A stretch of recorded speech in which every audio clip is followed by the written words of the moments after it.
चलो मैम इधर, मैम इधर मैम थोड़ा आगे, मैम थोड़ा आगे, थोड़ा आगे मैम, थोड़ा आगे आइए ना, और आगे। डरिए मत, डरिए मत, इंसान है वो। लेफ्ट साइड अनु मैम, यहाँ सेंटर सेंटर, मैडम सेंटर, अनु मैम हो गया सब कुछ। क्या सोलो लाइट ही नहीं पहुंच रहा वहाँ तक।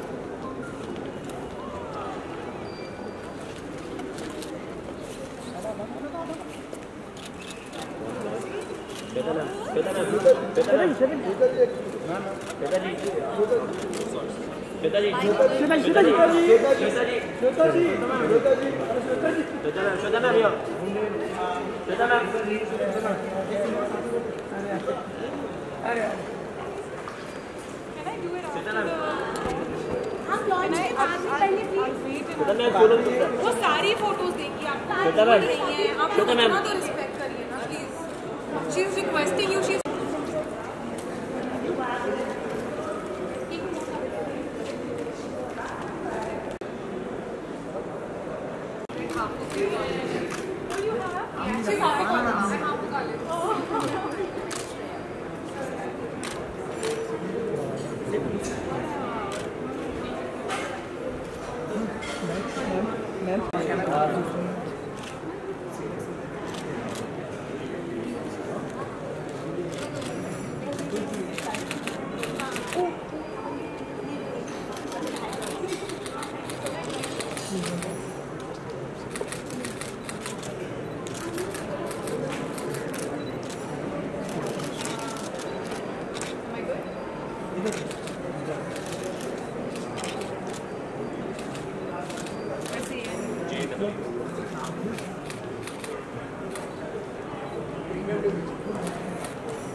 करण सर सामने सामने एकदम बेटा। करण सर यहाँ पे देखिए, यो करण सर, करण सर सामने।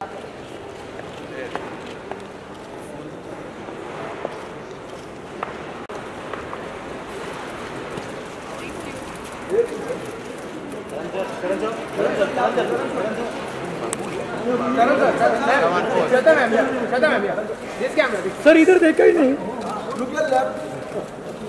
श्वेता जी लुक हियर, श्वेता जी, श्वेता जी, अरे मैम आप मोबाइल पीछे करो ना, मोबाइल ये थोड़ा पीछे मैम यहाँ पे, ma'am left side, excuse me madam, ये कौन नया लोग है कह रहे? करण सर यहाँ पे, लेफ्ट साइड से, Karan sir centre centre centre, Shweta ji centre.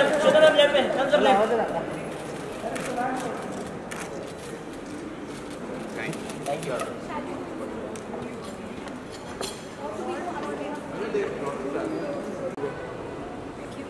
Ma'am thank you, thank you ma'am.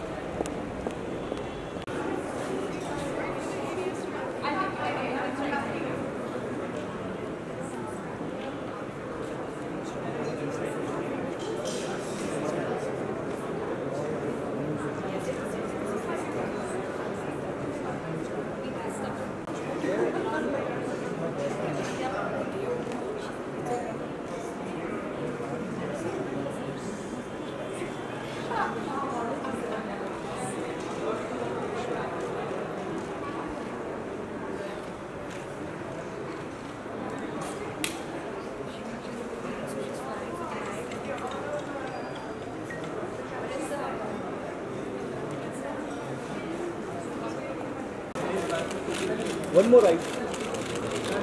Sweta ma'am, your center na. Sweta ma'am.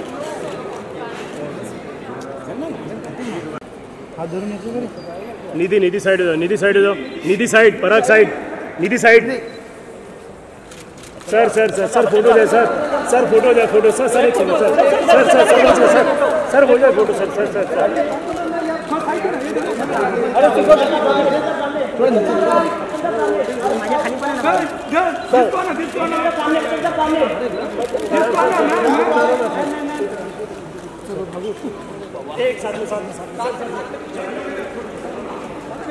अरे कितना आगे जा रहे हैं यार।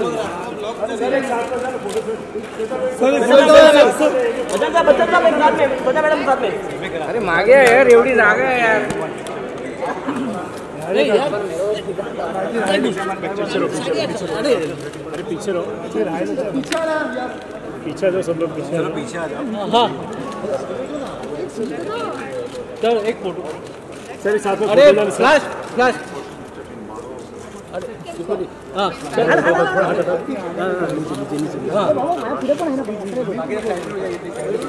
दादा दादा. अरे यार सर सर सर सर इधर. जय मैम जय मैम जय मैम. श्वेता मैम थोड़ा साइड. श्वेता मैम थोड़ा साइड. श्वेता मैम चुप रहे हो. मैम मैम मेरा आगे भी है. Okay okay Thank you, Mama.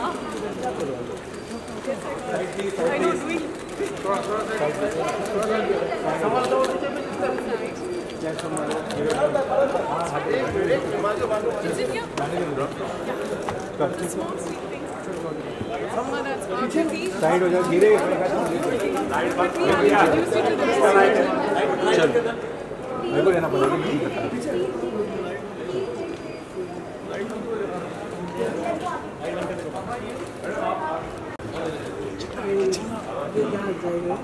It was built in the late 60s or early 70s, modern in those times. And it's a story of the people who live in that building, the several families and households that live in that building. And at one level, it's a wonderful human story. At another level, so without giving away anything, I think I can, am I giving away anything if I say one of the denizens of the building mysteriously dies? And that, of course, sets the ball rolling on a whole different narrative. That's all I'll say, because you have to read the book. If you haven't picked up a copy already, copies are available outside. Please do pick up a copy. Wonderful read. And please then ask your friends to read it as well. Sweta writes with wit, with keen observation, with a very good understanding of human character and human emotion. And this is wonderful news for us at HarperCollins, but it's also wonderful news for the publishing industry in general, because we have here the arrival of a fresh, new literary voice who I hope and I'm sure is going to write many, many more books. And we are really, this has been,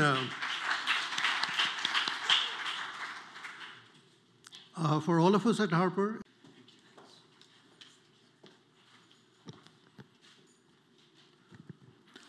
Hi and good evening, and a very warm welcome to all of you. We have friends and family of Shwetas in the house, and this is a wonderful, wonderful house full of love. So I have to say that I invited myself to host the proceedings. Sweta is very shy and never likes to ask anyone to do anything for her, but I invited myself because I'm mainly a host and I just direct whenever I get some free time. And so I decided to do this because I love and adore Sweta, and I have grown up with her. Both of us grew up and we got pretty close as children because we had one common factor. That was the bullying of Abhishek. We were both bullied, though we were both much older than Abhishek was. And I think Auntie Jay will tell us more stories than what she might remember. But I remember that we actually bonded when we were both tied to a tree trunk while the others were playing. Why we were tied to that tree trunk, only Abhishek will be able to tell you. And when I turned up to Sweta's birthday party in a Superman costume, though there was no theme that particular day, my mother, of course, was misinformed and sent me looking like Superman. So I have many, many memories of Sweta. But what I do know about Sweta is that she is an exceptional, exceptional talent. She's always stayed away from the spotlight, though everyone who's close to her and knows her well knows that possibly the best actor in the family is Sweta. her ability to, her ability to tell a story, her ability to narrate an incident, her ability to mimic many, many leading lights of the film industry, which they may never know of or never see because Sweta is that shy. But I always knew that she was talented, exceptionally astute, amazingly observant, and actually has a sense and an ability to write so beautifully that I knew, and I was not surprised the day I knew that she turned columnist, and then finally she turned author. When I read Paradise Towers, I knew that it was really a huge loaf of life, not just a slice, but a loaf of life. Everything that she's keenly observed, having lived in Delhi, having lived in Mumbai, having traveled the world, and mainly the way she addresses the characters, the way she actually points the nuances of human behavior is all there. Apart from that, her exceptional wit and her storytelling expertise is all there for you to see. Sweta, I wish you all the best for your debut venture into the literary world. And I'm sure that there will be many, many more, and you will do your father and your grandfather tremendously proud. Give it up for Sweta Bachchan Nanda, ladies and gentlemen.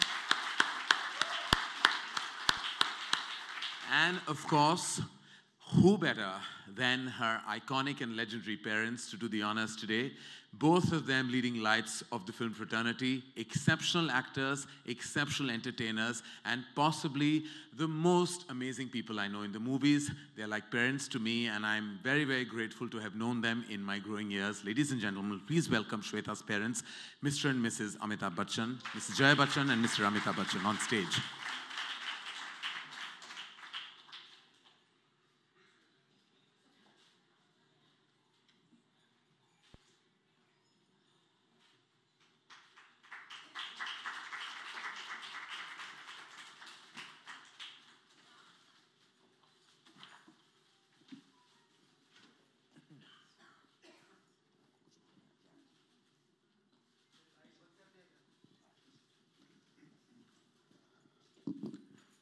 All right, now that we have Mommy and Papa on stage, we'd like the Renaissance girl, as I call her, on stage.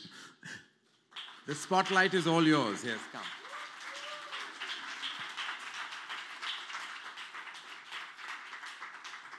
Sweta, come here. Okay. How nervous are we today? Very.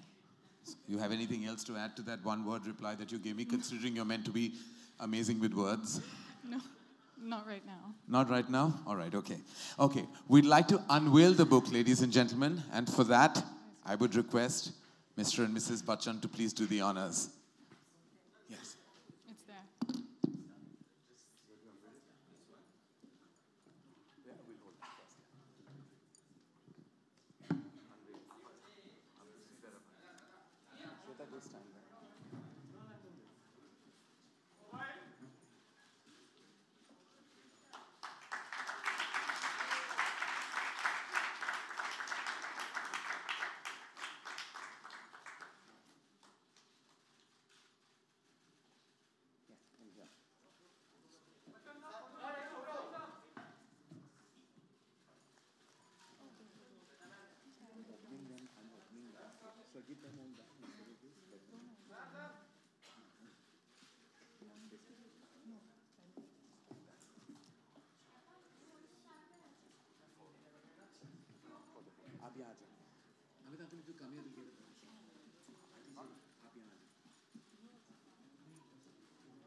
Yeah, thank you. Thank you.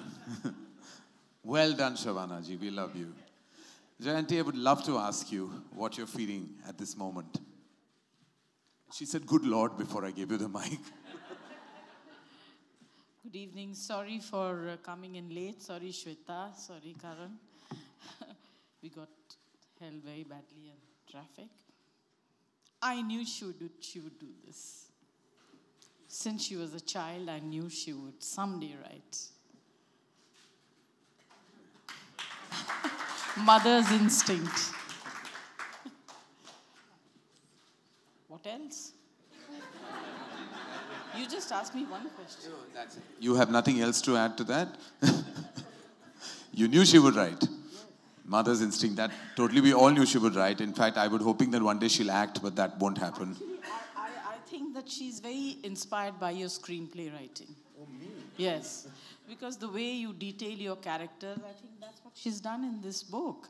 I was actually quite surprised, and I keep saying, Sweta, is this character that person we knew? Is this character? She says, no, Mom, no. She's totally lying. They're all real people. And she's just not telling us. She's inspired by many people, and people perhaps is sitting in this room here. You'll never know. They may have found their way into her book. Even I feel some of the characters are very close to people that I think you and I both know. We'll discuss that later, Auntie Jaya. But thank you. Thank you for being here. Amit Uncle, may I please ask you what you're feeling at this moment?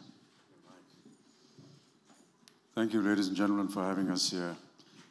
It's a moment of great pride and honor, very emotional for parents to be at the launch of their daughter's book.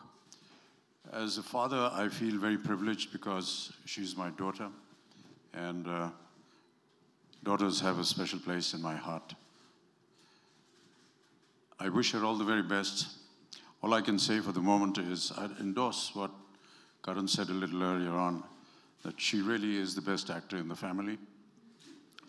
Every time we go through some kind of a moment in the day, during any event, there's always a little family meeting at the end of the event at home.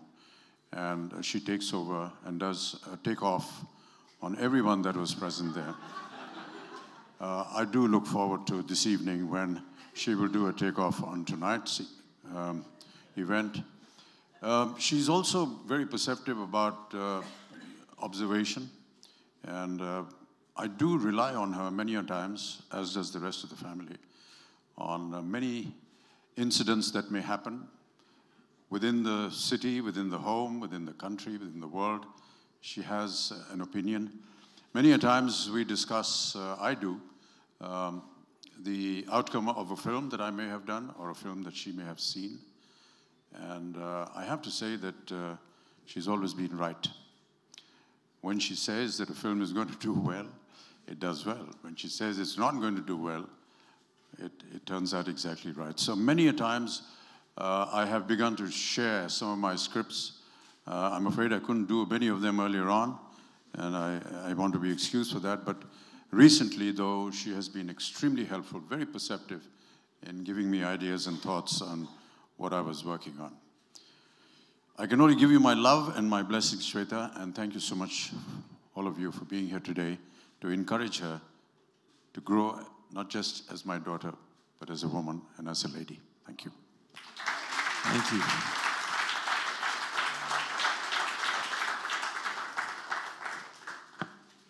Thank you so much, Amit Uncle. And may I also now please request you to read your favorite passage from the book for all of us. It would be an absolute honor. Thank you.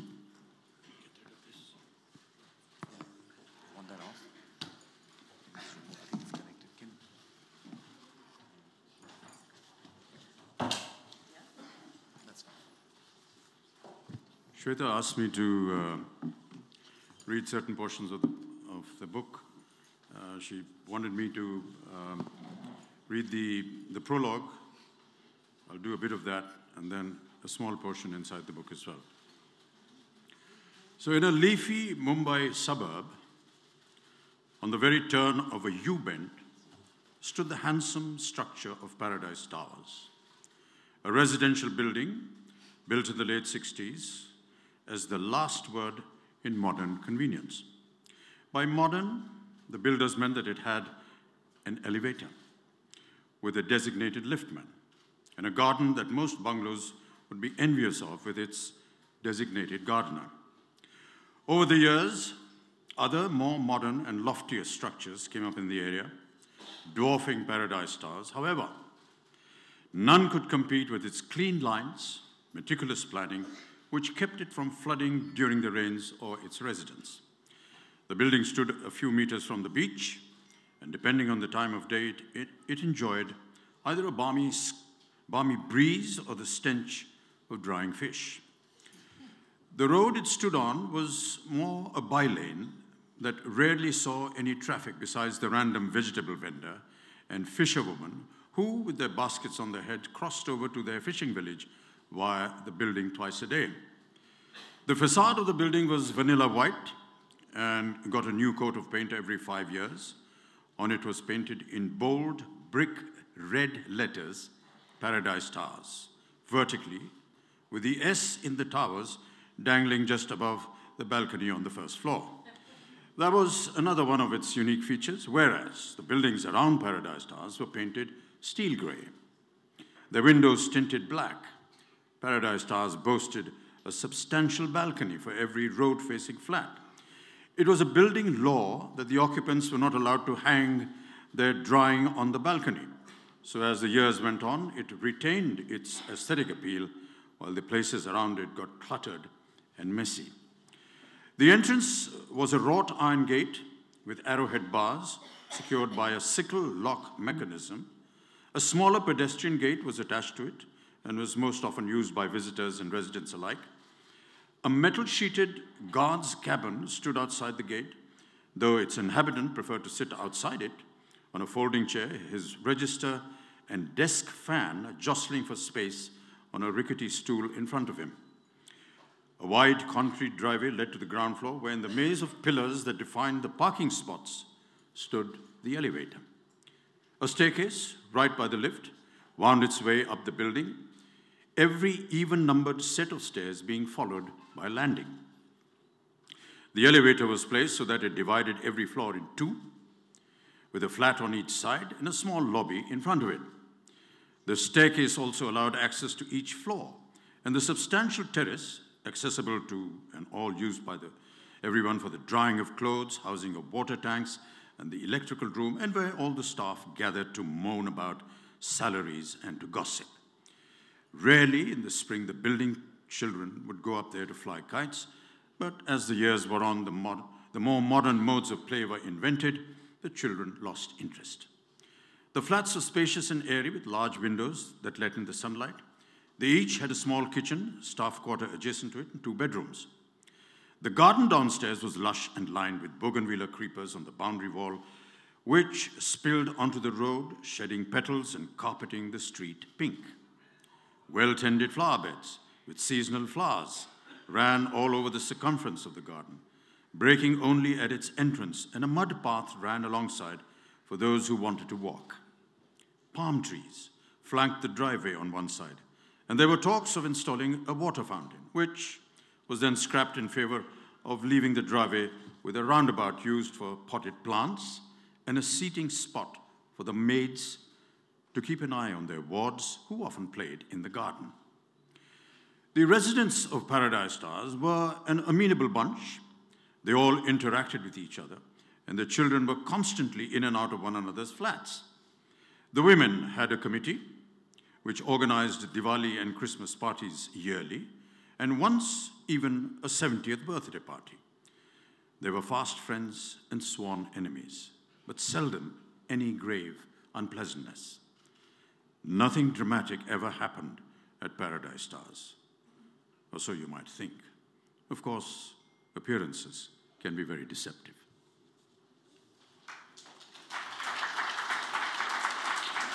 So that was the prologue to the book, and there's a little small chapter on one of the elements that stayed in Paradise Towers. So Dinesh's vacant spot in the car park was soon occupied by a bicycle superfluously trilling its bell as Mr. Roy, his mop of wiry black hair ruffled by the wind and thick black square-framed spectacles balanced on the tip of his nose that he peered over, swerved into place. Dismounting his cycle with some difficulty, seeing as he had weighed under his arm a briefcase, Mr. Roy parked his ride, smoothed his clothes and hair by running a hand over them, pushed his spectacles back up his nose, and proceeded to remove something wrapped in layers of newspaper from the basket attached to the front of his cycle. From the shadows, a middle-aged man came forward and relieved Mr. Roy of his briefcase, leaving the gentleman to better hold his newspaper-wrapped parcel. Though the Roys had a car, Mr. Roy preferred to use his bicycle on trips to the fish market, or so he told his friends. The truth, however, was that he had once driven himself into the gutter right outside the building. A nostalgic song on the radio had set him off daydreaming, causing him to lose control of his car. The car and Mr. Roy were extricated from the gutter with great difficulty. One of the Kapoor children had even captured the entire episode on their phone. The car, though, sent for an overhaul, would always smell of rotting bananas every time the engine overheated. Mrs. Roy had ever since forbidden her husband from driving the car when he was on his own, and so Mr. Roy had resorted to using his bicycle for most errands. Mr. Roy rung for the elevator that whirred and hummed as it descended, the liftman smiling his broad smile as he came into view. The grill of the elevator drawn open, the liftman greeted his passenger, who once ensconced in the lift became the subject of his over-familiar repartee. "Fresh fish for dinner today, Sabji," he asked, eyeing the parcel that Mr. Roy was now cradling in his arms. Mr. Roy gave him a perfunctory smile that should have indicated to the liftman that he found his questioning impertinent, but in this case managed only to encourage him. "When I was in my village in Bihar," the liftman prattled on, "we knew many Bengali families. Nothing like homemade macher jol, Sabji. It had been an age since I have had the pleasure of eating such delicately prepared fish." Mr. Roy leaned forward, pressing the button to his floor, which in his enthusiasm the liftman had forgotten to push, and the elevator began its labored climb to the second floor, where Mrs. Roy would be waiting to receive the fish that only her husband was trusted to select from the mongers, in lieu of which he would leave office early, using a made-up physiotherapy appointment as his excuse. With a click and a jump, the elevator came to a halt on the 4th floor, where the middle-aged manservant, now divested of the briefcase, was waiting to open the elevator door and let his boss out. The minute he stepped onto the landing of the 4th floor, Mr. Roy's superior olfactory senses picked up the most divine aroma. Tilting his head backwards and flaring his nostrils, Mr. Roy shut his eyes, gave himself up entirely to the scent. He followed it as if in a trance, only to find his reverie broken